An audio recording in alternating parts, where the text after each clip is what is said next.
तुम लोगों की ट्रेनिंग अंग्रेजों से माफी मांगने की हुई है, देश से गद्दार, ये बेईमान लोग हैं, ये जांच करेंगे हमारी। इसीलिए कहते हैं कि भगवान के घर पे देर है लेकिन अंधेर नहीं है। 17 महीने पहले जैसा गया था वैसा ही दिख रहा हूं कि नहीं दिख रहा? एनर्जी कुछ कम है कि ज्यादा है? कि इधर उधर जितने भ्रष्टाचारी थे सबको इकट्ठा करके भारतीय जनता पार्टी बना ली। भारतीय जनता पार्टी और इनके तोता मैना कितने ही ताकतवर हों, ये लड़ाई जारी रहेगी।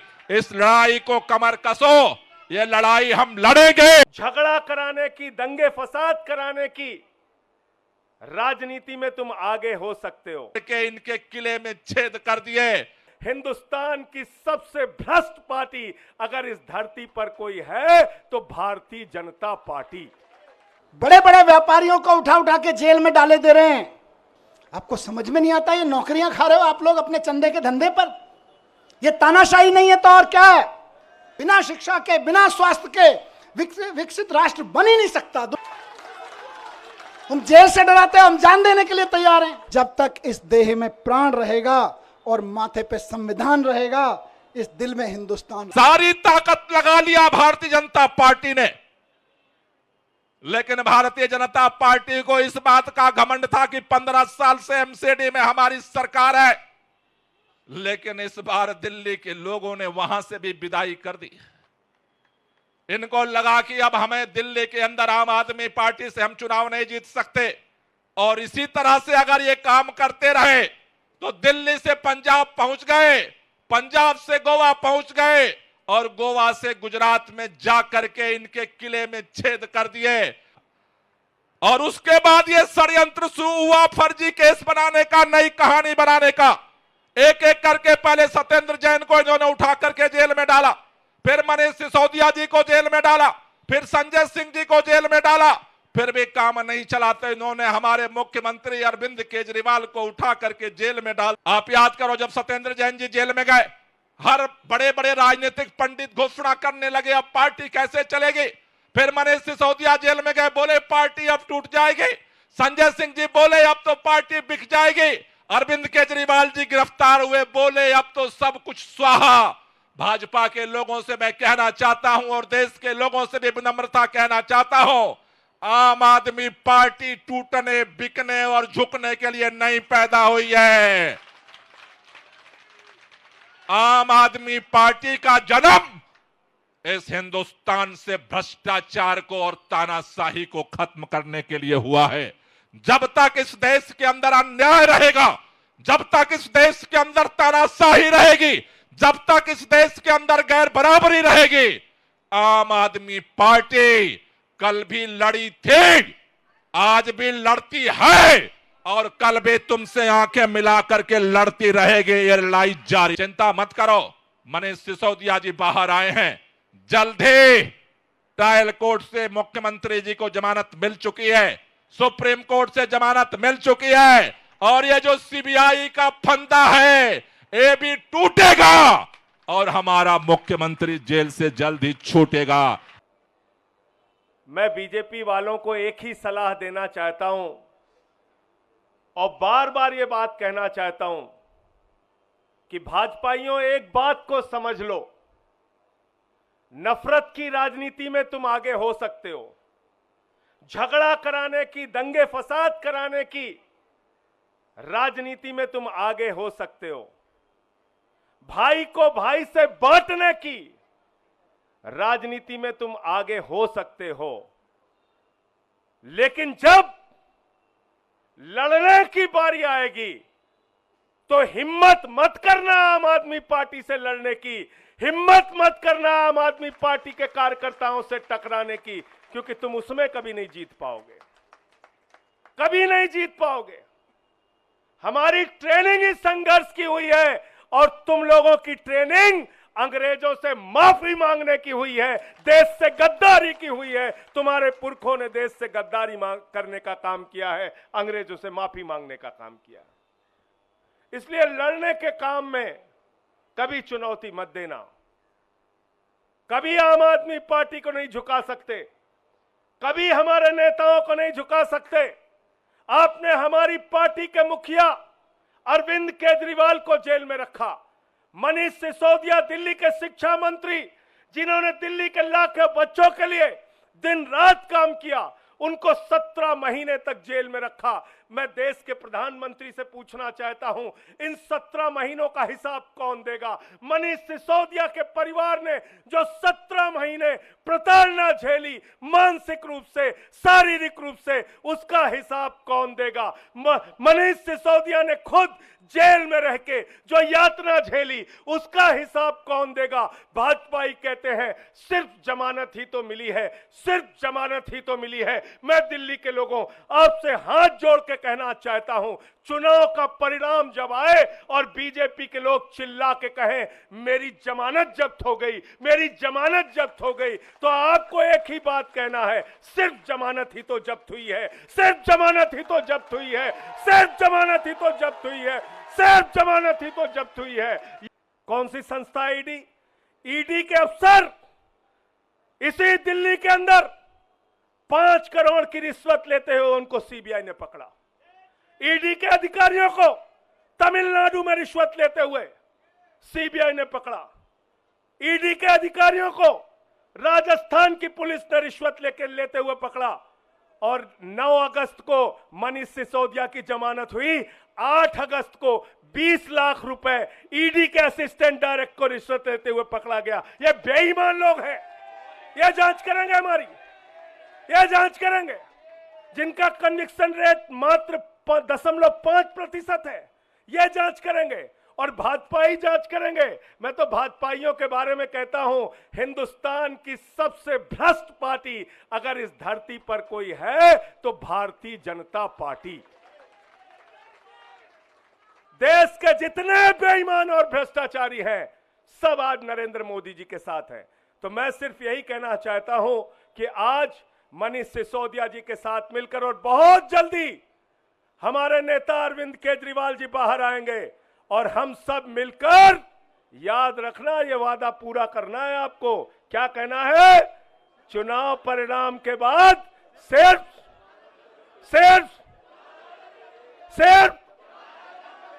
जमानत ही तो जब्त हुई है। बहुत बहुत धन्यवाद।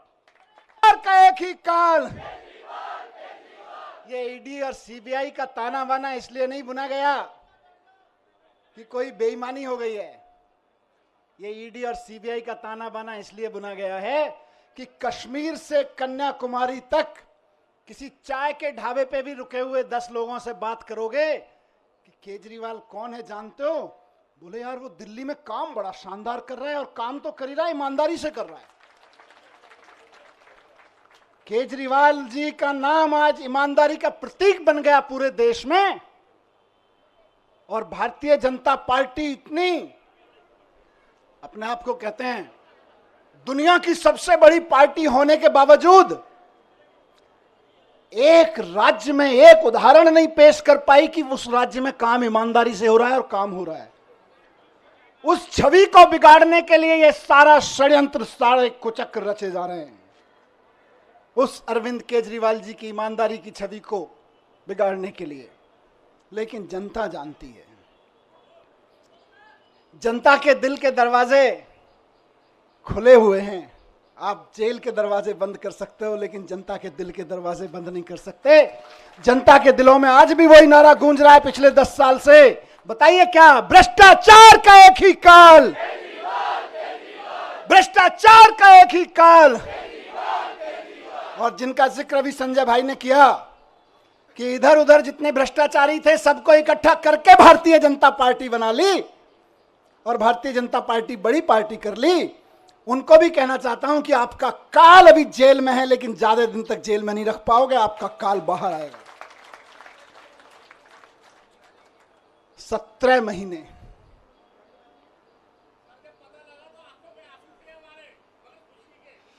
ये आंसुओं, इन आंसुओं ने ही मुझे ताकत दी है 17 महीने जेल में। मैं जब राजघाट पे आपसे बात करके गया था तो कह के गया था शायद 7-8 महीने लगेंगे। मुझे उम्मीद थी कि 7-8 महीने में न्याय मिल जाएगा, लेकिन कोई बात नहीं। 17 महीने लग गए, 17 महीने लग गए, लेकिन जीत सच्चाई की हुई है, जीत ईमानदारी की हुई है। इसीलिए कहते हैं कि भगवान के घर पे देर है लेकिन अंधेर नहीं है। भगवान के घर पे देर हो सकती है लेकिन अंधेर नहीं हो सकती है। इनकी तो बड़ी कोशिशें करी इन्होंने, संजय भाई के ऊपर, मेरे ऊपर, अरविंद जी के ऊपर, पार्टी के और नेताओं के ऊपर, देश के सख्त से सख्त कानूनों की सख्त से सख्त धाराएं लगा के इनको बंद कर दो झूठे सच्चे केस में, और ऐसी ऐसी धाराएं लगा दो जो दुनिया भर में आतंकवादियों के ऊपर लगाई जाती हैं। ऐसी ऐसी कानूनों की धाराएं लगा दो जो दुनिया में ड्रग माफिया के ऊपर लगाई जाती हैं। ऐसी ऐसी धाराएं लगा के इन्होंने सोचा इनको जेल में बंद कर दो, तो जैसे आतंकवादी को जेल में डाल देते हैं तो सड़ता रहता है, जैसे ड्रग माफिया को जेल में डालते हैं तो दुनिया में सड़ता रहता है। इन्हें लगा अरविंद केजरीवाल, मनीष सिसोदिया और संजय सिंह को भी जेल में डालेंगे तो सड़ जाएंगे। लेकिन आपके आंसुओं की कीमत है ये, आपके आंसुओं की ताकत है ये कि जेल के ताले भी पिघल जाते हैं।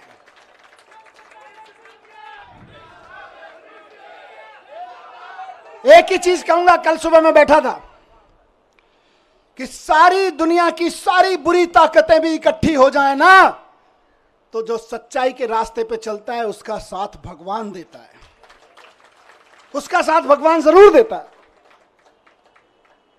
और ये आज बजरंगबली की कृपा है कि 17 महीने बाद सही, लेकिन मैं आपके बीच हूं। और अभी गया मैं बजरंगबली के मंदिर में, पंडित जी ने आशीर्वाद दिया। वहां जो पंडित जी मौजूद होते हैं वही बजरंगबली जी के वाणी बोल रहे होते हैं। उन्होंने बजरंगबली जी की वाणी से आशीर्वाद दिया कि विजयी भव, सफल भव। मैंने कहा जी एक ही सफलता का मंत्र है, दिल्ली के एक एक बच्चे के लिए शानदार स्कूल बना के देने हैं, यही हमारी सफलता है। और इसके लिए मैं कल से कह रहा था अपने साथियों से, हम तो रथ के घोड़े हैं, हमारा असली सारथी अभी जेल में बंद है, वो भी बाहर आ जाएगा। फिर उसके बाद हमको तो जहां हकेंगे हम हकेंगे, लेकिन हमारा असली सारथी अभी जेल में बंद है और जेल के ताले टूटेंगे, बहुत जल्दी छूट के आ जाएंगे। बहुत कृपा है अरविंद जी के ऊपर बजरंगबली की। आपको याद है ना, लंबे समय से बहुत सारे लोग साथ हैं, कितने शुगर का पेशेंट होने के बावजूद कितना लंबा लंबा फास्ट किया, केवल बजरंगबली जी की कृपा से। तमाम तरह के आरोप, इतने इतने आरोप लगाए झूठे झूठे, बच गए, निकल के आ गए, केवल अरविंद जी बजरंगबली जी की कृपा से। और मैं समझता हूं भगवान की कृपा, बजरंगबली जी की कृपा हम पर कल हुई बाबा साहब के दिए हुए संविधान की बदौलत। बाबा साहब ने, जब ये मुकदमे की सुनवाई चल रही थी, मैं बहुत ध्यान से सुन रहा था, पढ़ रहा था, पूरी डिटेल ले रहा था वकील साहबों से। बाबा साहब ने 75 साल पहले, करीब 75 साल पहले अंदाजा लगा लिया था कि कभी कभी ऐसा भी होगा, हम लोकतंत्र का संविधान बना रहे हैं, लेकिन कभी कभी ऐसा भी होगा कि इस देश में तानाशाही ताकतें आके आतंकवादियों और ड्रग माफियाओं पर लगाए जाने वाले कानून को आम आदमी के ऊपर लगाएंगे, व्यापारियों के ऊपर लगाएंगे, विपक्षियों के ऊपर लगाएंगे। तो उस वक्त उन व्यापारियों को, उन आम आदमियों को, उन विपक्षियों को कौन बचाएगा? तो बाबा साहब ने पहले ही लाइन जोड़ दी थी, संविधान बचाएगा। आज मैं शुक्रगुजार हूं देश के संविधान का, बाबा साहब का, और साथ साथ बहुत विनम्र निवेदन के साथ में माननीय सुप्रीम कोर्ट का, बहुत विनम्र सम्मान के साथ में। माननीय सुप्रीम कोर्ट ने संविधान की दी हुई ताकत का इस्तेमाल करते हुए कल तानाशाही को कुचला, तानाशाही को कल गलत ठहराया। मेरे लिए तो, मैंने कल भी कहा था, भगवान स्वरूप हैं। किसी भी जेल में बंद होने वाले एक व्यक्ति के लिए तो वकील भगवान स्वरूप होता है, और मेरे लिए तो सिंघवी साहब वाकई भगवान स्वरूप हैं। अभिषेक मनु सिंघवी जी, जिन्होंने इस पूरी कानूनी लड़ाई को इस अंजाम तक पहुंचाया। और जल्दी एक एक कार्यकर्ता को सलाम करता हूं मैं, और सिर्फ डंडे खाने के लिए नहीं, क्योंकि भारतीय जनता पार्टी की जो एक्सपर्टीज अभी संजय भाई ने बताई, उनमें एक शामिल है कि दूसरी पार्टी के कार्यकर्ताओं को और नेताओं को तोड़ने के दबा के, धमका के, सामदान दंड भेद करके, जेल में भेजने की धमकी देके, जेल में भेज के, उनके हमले करवा के, उनको धमकी करवा के एकमात्र एक्सपर्टीज किसी पार्टी ने पाई है तो वो भारतीय जनता पार्टी है। लेकिन उसके बावजूद आप टिके रहे, एक एक आदमी टिका रहा, एक एक आदमी झुका नहीं, टूटा नहीं। एक एमएलए कैसे सारे खड़े हैं। मैं जानता हूं किस किस के ऊपर क्या क्या दबाव नहीं था और क्या क्या नहीं होगा और क्या क्या धमकियां नहीं आ रही थी, लेकिन उसके बावजूद बेबाकी से खड़े रहे, सीना तान के खड़े रहे। उस सीने, तने हुए सीने को मैं सलाम करता हूं आप लोगों को। आप डटे रहे। और आज देखिए मजे की बात, अब तो दुश्मन भी इस बात को मानने लगा है कि यार इन आम आदमी पार्टी वालों में कुछ तो मिट्टी है। जो 17 महीने, 6 महीने जेल में रह जाते हैं इनके नेता, उसके बावजूद ना झुकते हैं ना टूटते हैं। किसी मिट्टी के तो बने हैं, ये उस मिट्टी के बने हैं। मैं बताता हूं, ये उस मिट्टी के बने हैं भारतीय जनता पार्टी वालों, जिस मिट्टी पर भगत सिंह का पसीना की बूंदें गिरी हुई हैं, जिस मिट्टी पे गांधी ने गोली खाई थी, जिस मिट्टी पे भगत सिंह के पसीने की बूंदें गिरी हुई हैं, जिस मिट्टी पे खड़े होकर बाबा साहब ने तुम्हारी जैसे लोगों की ताकतों के, उस वक्त की ताकतों के जुल्म झेले थे, उस मिट्टी से ये बने हुए हैं। इनको तुम्हारी तोता मैना क्या तोड़ पाएंगे? ये तुम्हारे सीबीआई और ईडी क्या तोड़ पाएंगे? इनको नहीं टूटे लोग। और मैं जेल में बैठा बैठा दुआएं करता रहा और सलाम करता रहा अपने एक एक साथी को कि यह है अरविंद केजरीवाल की मुट्ठी, यह है अरविंद केजरीवाल की फैमिली, यह है अरविंद केजरीवाल का कुनबा, जिसकी एक उंगली को भी हिम्मत से हिला नहीं पा रहे। बड़े बड़े व्यापारियों को उठा उठा के जेल में डाले दे रहे हैं। और एक किसी कंपनी का चेयरमैन जेल में चला जाता है, किसी का मालिक जेल में चला जाता है, हजारों हजार लड़के लड़कियां जो वहां नौकरी कर रहे होते हैं, उनके घर में टेंशन हो जाती है, क्या करेंगे, कल को कहां से खाएंगे। आपको समझ में नहीं आता, ये नौकरियां खा रहे हो आप लोग अपने चंदे के धंधे पर। ये तानाशाही नहीं है तो और क्या है? कोई गलत करे तो सजा दो, लेकिन चंदे के धंधे में ईडी का नोटिस भिजवाओ, अपनी एजेंसियों के कानूनी कागज भिजवाओ और उसके बाद उसको अंदर कर दो। ये धंधा तो तानाशाही ही कहा जाएगा भाई। ये भ्रष्टाचार के खिलाफ लड़ाई नहीं है, ये तो तानाशाही। मुझे बताओ कि 10 साल, अभी थोड़े दिन पहले बहन आतिशी लड़ रही थी उसके लिए, 10,000 शिक्षकों को इन्होंने दिल्ली सरकार के स्कूलों के एक रात में, रात को 2 बजे ऑर्डर पास कराया, ट्रांसफर कर दिया एक रात में। आज दिल्ली में, मैं जब सरकार में था उस वक्त दिल्ली जल बोर्ड का नगर निगम चुनाव से पहले पैसा रोक दिया गया था और आज तक दिल्ली जल बोर्ड का पैसा नहीं दिया गया। फाइनेंस डिपार्टमेंट के अफसरों से इधर उधर से फाइलों पे कुछ कुछ काला पीला करवा के रुकवा रखा है पैसा।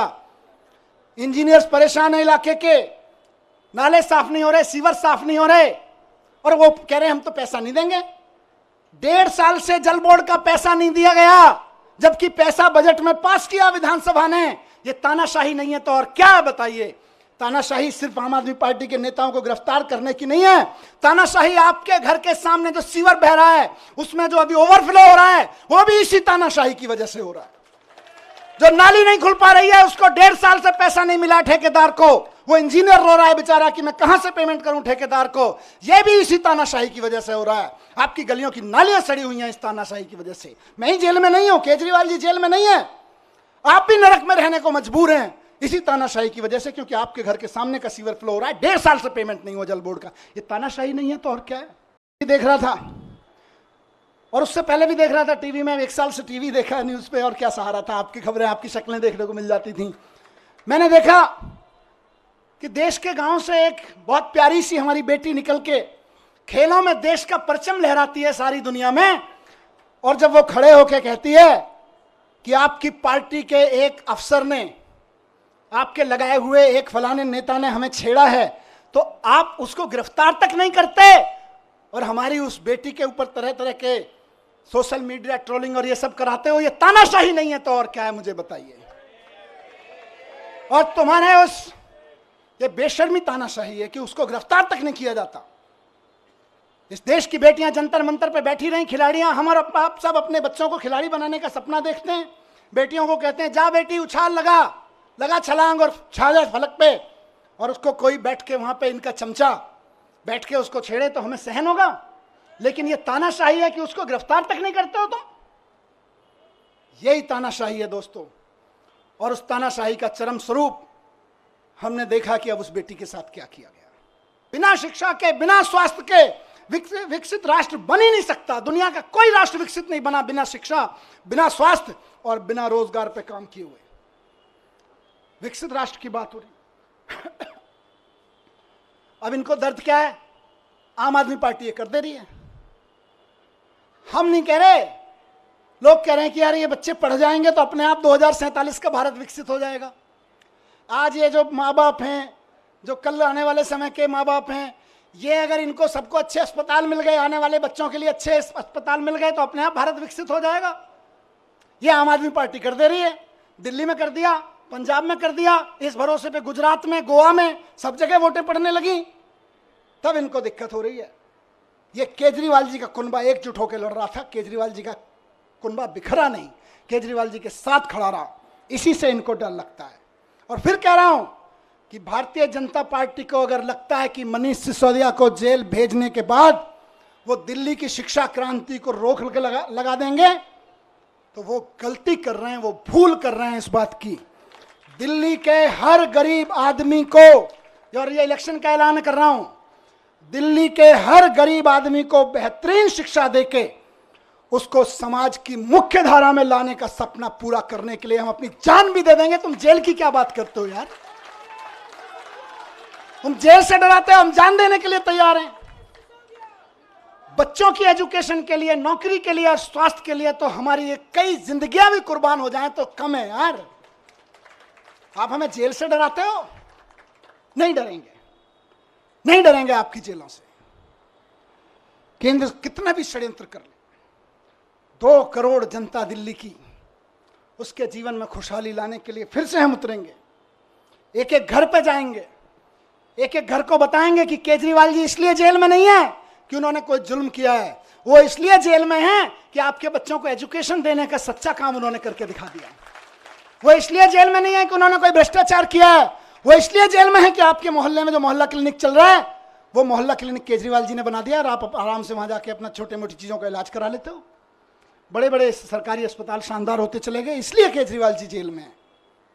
और ये फिर से कहूंगा कि जैसे संजय जी को निकाला, जैसे मुझे निकाला और साथियों को निकाला, हर साथी को और केजरीवाल जी को भी संविधान की ताकत निकाल के लाएगी। भारतीय जनता पार्टी और इनके तोता मैना कितने ही ताकतवर हों, लेकिन देश के संविधान से ताकतवर नहीं है। ये लोग देश के संविधान से ताकतवर नहीं है। इनकी सारी यातनाएं, सारी पीड़ाएं सह के भी हम तैयार हैं, क्योंकि हमको यकीन है कि हमारा सुप्रीम कोर्ट है और हमारा संविधान है, संविधान जीतेगा। बस आखिर में यही कहूंगा कि हम भगत सिंह के चेले हैं। कह के गया था ये बात, कह के गए थे ना, भगत सिंह के चेले हैं, डरने वाले नहीं है तुम्हारी जेलों से भी और तुम्हारे तोता मैना से भी। 17 महीने में जैसा गया था, बिल्कुल 17 महीने पहले जैसा गया था वैसा ही दिख रहा हूं कि नहीं दिख रहा? एनर्जी कुछ कम है कि ज्यादा है? ज्यादा है ना? बस इनको लग रहा था जेल भेज के एनर्जी तोड़ देंगे, अब ये कहेंगे यार इनको जेल मत भेजो, ये तो दुगनी एनर्जी लेके आते हैं।